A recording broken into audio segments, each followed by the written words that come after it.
Hello, people. Question. Have you ever noticed how much attention words get nowadays? Like, whether it's the words of a politician, did you hear what he or she said? It's the TikToks of a celebrity, the comments of an athlete, or the words someone said in the hallway at school right before they got in trouble, or right before that fight broke out. Whatever the context might be, words are a very big deal. But why is this? I mean, shouldn't we all just lighten up and not take words so seriously?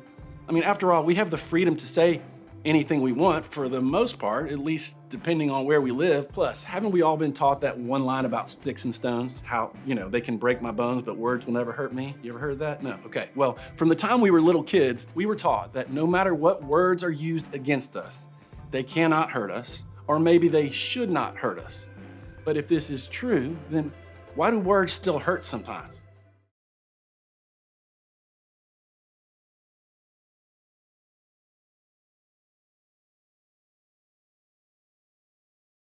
At least I know that's been true in my own life. And I'll never forget one quiz I took in Spanish class. Now, it's important to mention that I was a selectively good student, meaning that I wound up with okay grades, but didn't give school the effort or energy it deserved. Anyway, I was in Spanish class one day, and we were in the middle of taking a quiz. Nobody likes a Spanish quiz, right? I wound up finishing mine before some of the rest of the class, and I started doing what I do best, talking. So I'm just talking to my friends that sat around me, people who were done with their quiz as well. And we weren't supposed to be talking, but I figured that if, I whispered, we could get away with it. There's just one problem. I'm not like a good whisperer, okay? I'm a loud human being. And it's just a quiz. It's not like we're taking an exam to determine our fate in Spanish class. Well, according to one of my classmates who was actually interested in getting a good score on this quiz, my talking was apparently frowned upon.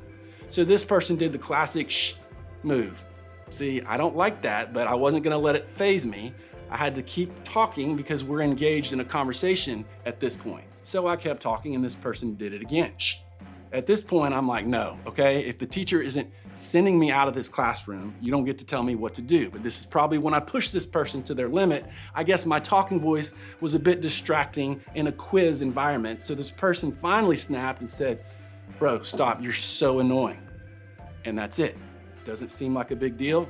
At this stage of my life right now, I would probably say, you know what, you're totally right. I should be quiet. But I will never forget how I felt in that moment. And I'm not sure why, but I think that person could have picked a lot of other words and it would have hit me differently. But annoying was something I never wanted to be.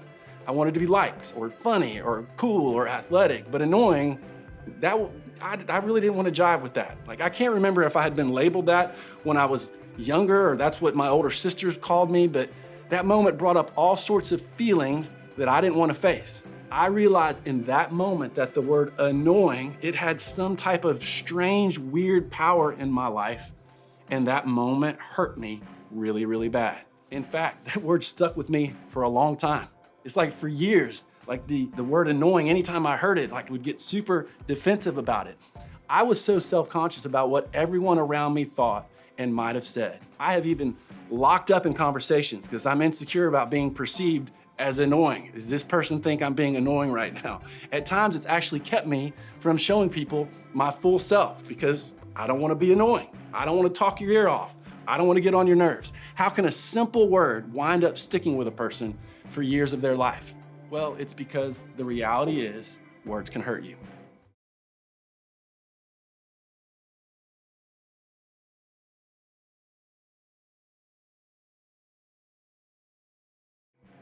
Now, maybe you've been hurt by words far worse than that, not even that big of a deal. Maybe it's not the same exact thing as my story, but deep down there are words that were said to you or about you that bring up all sorts of feelings that you don't necessarily enjoy.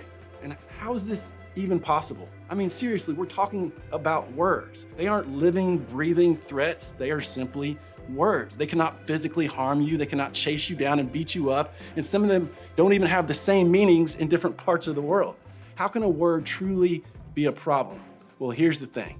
It's not usually words that are the problem. It's the way we use them. See, words in and of themselves don't necessarily have the power to hurt us, not all of them, but the way you and I use words can be really harmful. See, we use words that cut other people down just for the sake of getting a few laughs. Or we crack sexual jokes, or we make degrading comments about someone because it helps us fit in with another group of people. And sometimes those jokes become gossip, and it really is hurtful to someone else. See, we watch people that we look up to use derogatory or hurtful speech, so hey, we think it gives us permission to do the same thing. But in the process, we discover that our words are actually shaping the way we think and feel about other people. And despite the power of words to hurt, there is a flip side. Words have the potential to empower other people and to build them up. Like if you ever received a compliment or an encouraging note and then all of a sudden you stand a little straighter, you're smiling, you're motivated to push forward. See, words can be life-giving. Maybe a text from a friend when you were going through a tough time, or a comment on a test you crushed from your teacher, or a letter from your parent telling you how much you're loved, or an encouraging comment from your small group leader. See, words are really, really powerful. And I don't have to tell you this because you know it firsthand, but words have an impact on us and on other people. Just think about the hurtful impact words have had in our own lives or the lives of those around us. Words have started conflicts among entire countries. Words have started wars. Words have hurt a lot of feelings. Words have ruined reputations of people. Words have destroyed opportunities for people, gotten people fired. Words have ended relationships in devastating ways. Words have caused people to actually believe their lives are worthless. Words have the potential to do a lot of damage, and they have the potential to build people up. So how can you and I be the kind of people who choose words that build people up and not tear people down? Well, believe it or not, this isn't just a modern day issue. In fact, 2,000 years ago, the damage being done by words still real. Like even without the advancement of social media and TV, YouTube, voice amplification or whatever, words were still powerful back in the day. So much so that some of them have survived for thousands of years for us to read today. And what we're going to look at are the written words of this guy named James. Now, James was the brother of Jesus, who is the central person in the Christian faith. Yes, even Jesus' own brother wound up believing that he was the Son of God, which might just be the most incredible evidence that Jesus is who he says he is, because his physical brother eventually believed in him. Now, after Jesus died and rose again, James decided to write a letter telling people what life was supposed to look like for followers of Jesus. Now, his writing is direct and it's honest and it's challenging in so many ways, and that is for sure how he approached what he had to say about the power of our words. And he starts by using the example of the horse being controlled by the bit in its mouth and a large ship being directed by a small rudder, okay? Now, he just equates this to the power of our tongues. They are such a small part of our bodies, but have the potential to do a lot of damage to our lives and to others.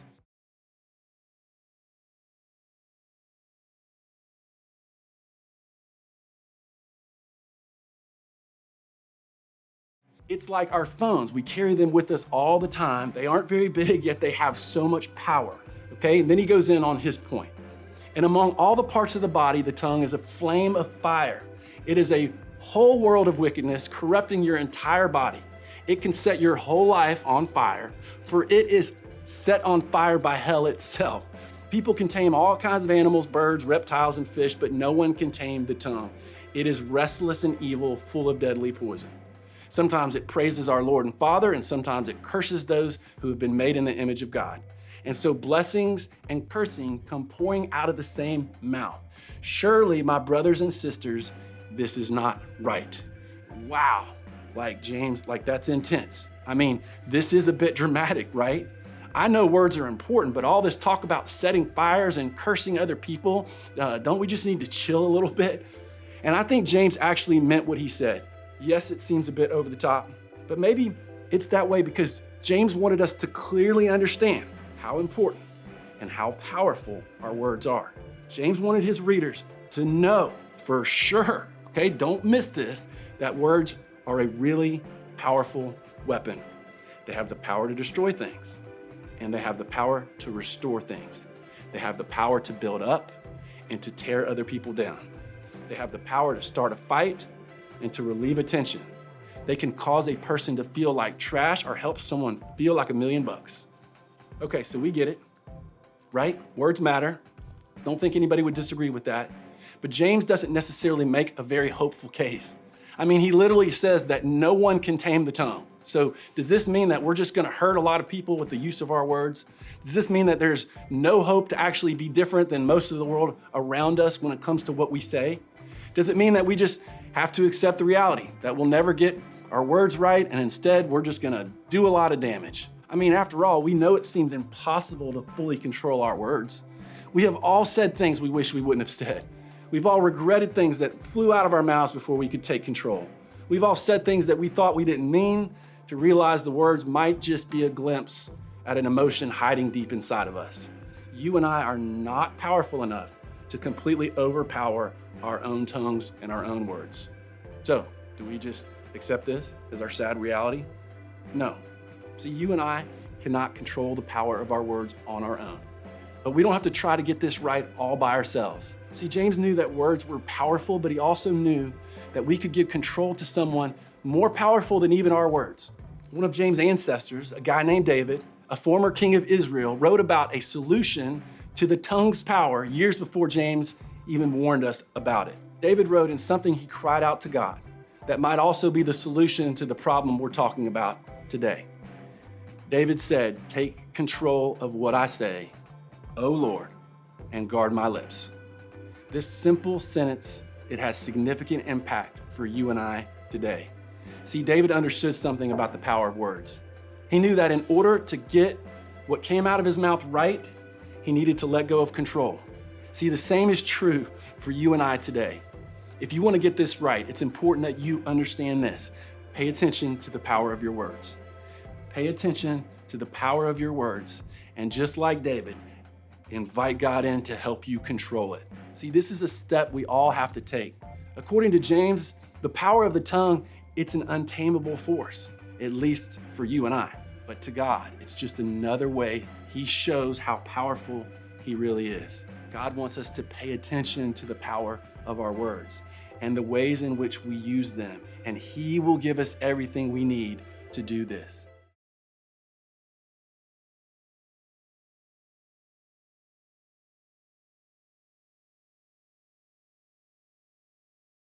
See, look, regardless of whether or not you consider yourself a Christian or a Jesus follower, I think we can all agree that words have the potential to do a lot of damage. So what if God is the key to you and I being able to use the power of our words for something other than hurting people? If He really is the one that can save us from regret, caused by using words carelessly, or the hurt caused by us speaking before we think, wouldn't it be worth it to use the power of our words and the ways that He says are best? If we're gonna give this the attention it deserves, what steps can we take? Well, what if we all decided to pay closer attention in 2 ways this week? First, evaluate or take a real look at how you use your words. Take a look at your last 10 texts, DMs, or words you've said out loud and ask yourself, was what I said helpful or hurtful? Were my words an indication of who I hope to be? This question isn't meant to make you feel guilty or down on yourself, but it's so helpful to assess how we use our words. This isn't just about cussing, dirty jokes, gossip, or making fun of other people, although all that's important. I'm not trying to guilt you for what you say. This is more about how you use your words and why you use them the way you do. When you look at what you've said, does it sound like the person God is helping you to become? What are the words you're using saying about who is in control of your tongue? Then, once you've evaluated, I want you to take one more step. Use what God has given you to guard your words. Ask yourself, what has God given me to help me filter my words and give Him control of what I say? Maybe it's implementing a commitment to never comment on a post without pausing and rereading what you've written, because God has given you wisdom to filter what you say. Maybe it's deciding to run communication with certain people by your small group leaders first, because God has given you people to help you process. Maybe it's deciding never to text angry, but instead to sleep on it, to sleep on what you have to say before you say it, because God has given you the patience you need to process. Whatever helpful tools He's given you to guard your words, use them. God will give you everything you need to use your words the way He says is best. He has put people in your life, tools at your fingertips, and a brain in your head to help you make responsible decisions when it comes to how you use your words. Maybe you're here and you're not sure that you even have tools to help you guard your words. So here's a few ideas to get started. When getting a text message that frustrates you, don't respond right away. Take a few minutes to think through your response, why it's frustrating to you, and then come up with a response after you've calmed down. Ask yourself, does this situation need more words? Does it need me to add to the chaos of the situation? Sometimes less is more. Buy yourself some time to think. It's common to want to snap back at parents and teachers and people at school when we're frustrated. We let emotions take over. Give yourself a few seconds to think through your responses. And get in the habit of encouraging and using your words to build people up. Think about who you can reach out to tonight to just say thank you. Just let them know how much they have impacted your life. Look, you and I won't be perfect with our words. The tongue is pretty powerful. And from time to time, we might slip up and realize that we've gotten out of control. And in those moments, we can be reminded of who needs to be in control and ask Him for forgiveness and help to get our words right the next time. He can also help us find the right words to say when we mess up so that we can approach those that we've hurt in a healthy way. When God takes control of what we say, He helps us lead, restore, apologize, and speak the way that He says is best. We need to pay attention to the power of our words. And imagine if you decided to pay attention to the power of your words. Imagine if you gave God control of what you say. Imagine if you became known as an encouraging, kind, caring person. Who doesn't want that reputation? Imagine if you use your words differently than most of your peers. People begin to trust you differently and to turn to you to speak truth into their lives. Imagine if your words were used by God to bring hope and healing to another person because you've chosen to give Him control instead of allowing the power of your tongue to run wild and damage others. This is what happens when you pay attention to the power of your words and lean into the ways God wants you to use them. Words are powerful. Let's be people who put that power in its proper place by using them the way God says is best. And as you head out, I want you to think about your response to this question. What is the impact of the words that I normally use?